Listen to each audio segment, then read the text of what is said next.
Olá pessoal, mais um vídeo no canal Vene Casagrande, um vídeo com muitas informações do Flamengo.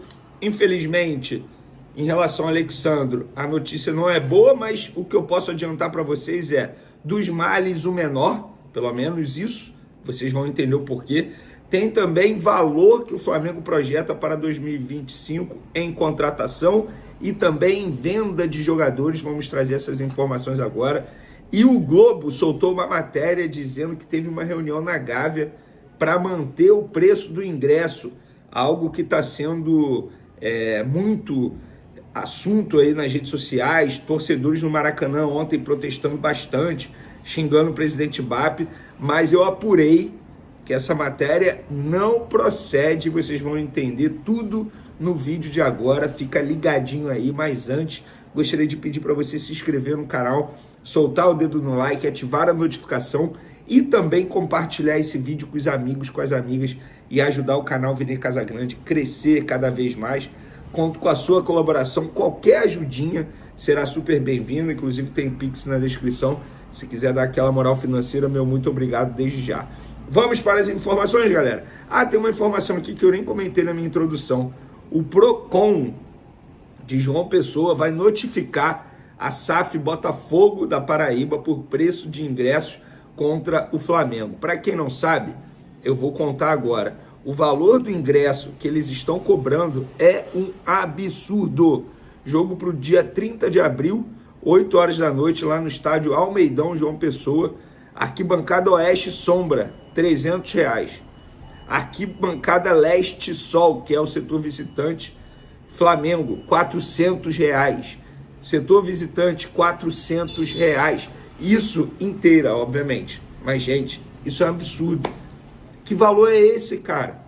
E estão cobrando esse valor e eu já vou falando para vocês. A chance do Flamengo colocar time mistão, alternativo, é enorme. Porque a Copa do Brasil é a terceira prioridade da diretoria do Flamengo na temporada. Isso não é segredo para ninguém. Cobrar um valor desse é um absurdo. O Procon está certo, sim, em notificar o Botafogo da Paraíba, porque não faz o menor sentido cobrar esse valor, essa quantia toda num jogo lá no estádio Almeidão. Gente, não é Copa do Mundo não, é Copa do Brasil, tá? Vamos para outra informação. Matéria do GE.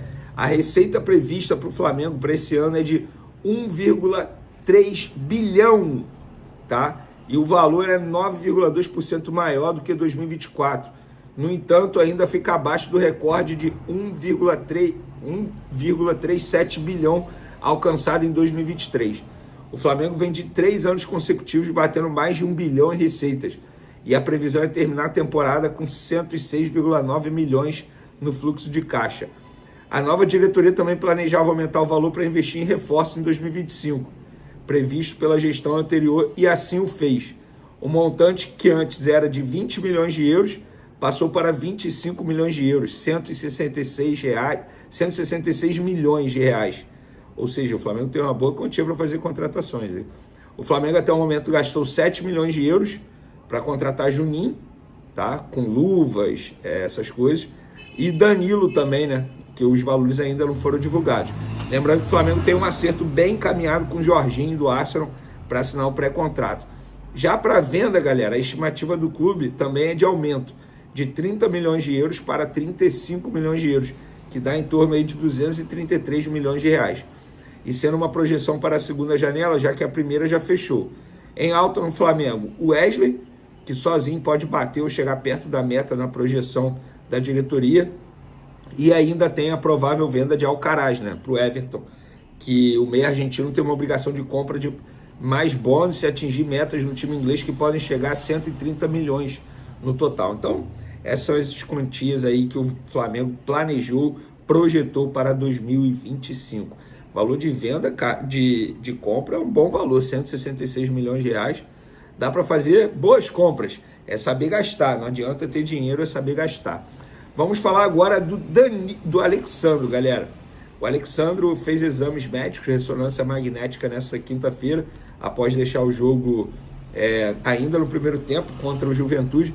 Muita gente insinuando que ele teve uma espécie de dor de barriga, porque foi direto para o vestiário. Até na transmissão, acho que comentaram isso. Enfim, mas não foi isso, ele teve dores musculares na coxa, foi para o vestiário porque estava, entre aspas, revoltado.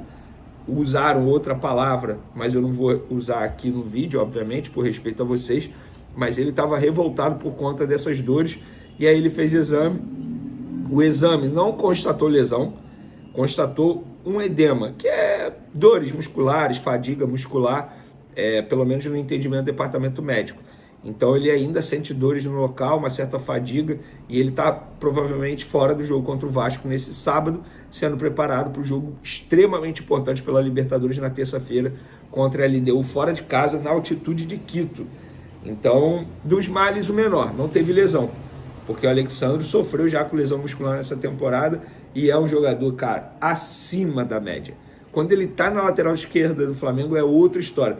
E por falar nisso, sem o Vinha e sem o Alexandre, para mim o lateral esquerdo titular é o Varela. O Ayrton Lucas caiu muito de produção, vem jogando mal há muito tempo, desde a temporada passada, e o Varela, quando ele foi colocado na lateral esquerda, jogou melhor que o Ayrton Lucas.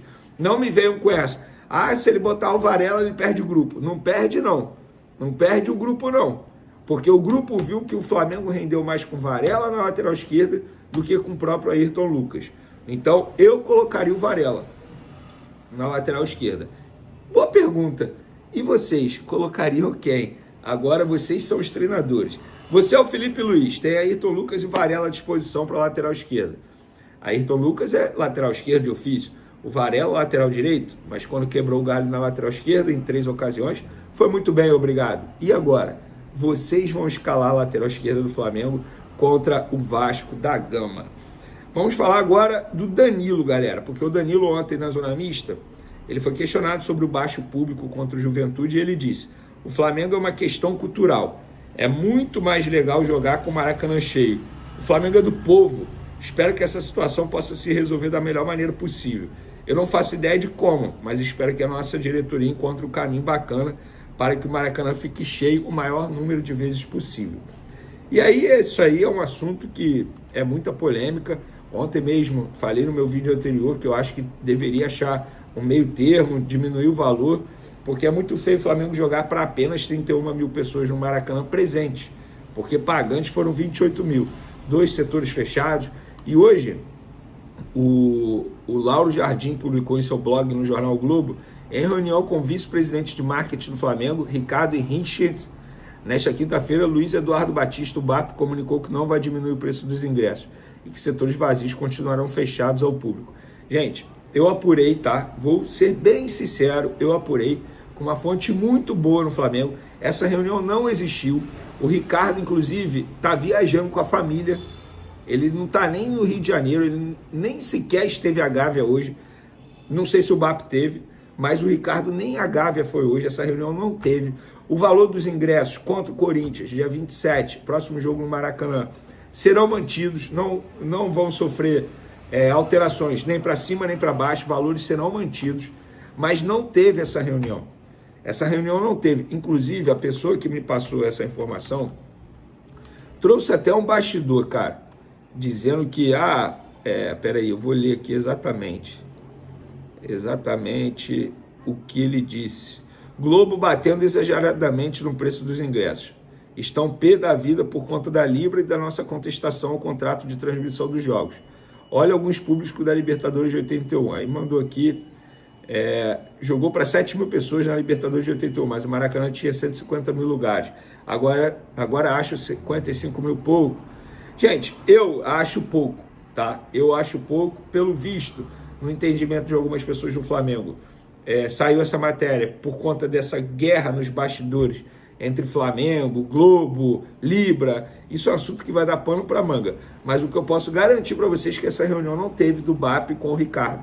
O que teve na Gávea hoje foi uma reunião de membros de torcidas organizadas com uma pessoa da diretoria do Flamengo, porque o Flamengo está dando auxílio e suporte para buscar esse retorno quanto antes das torcidas organizadas ao Maracanã, porque o Flamengo entende que eles retornando, com certeza, isso vai agregar bastante o desempenho da equipe, vai ajudar bastante, até mesmo no perfil dos torcedores.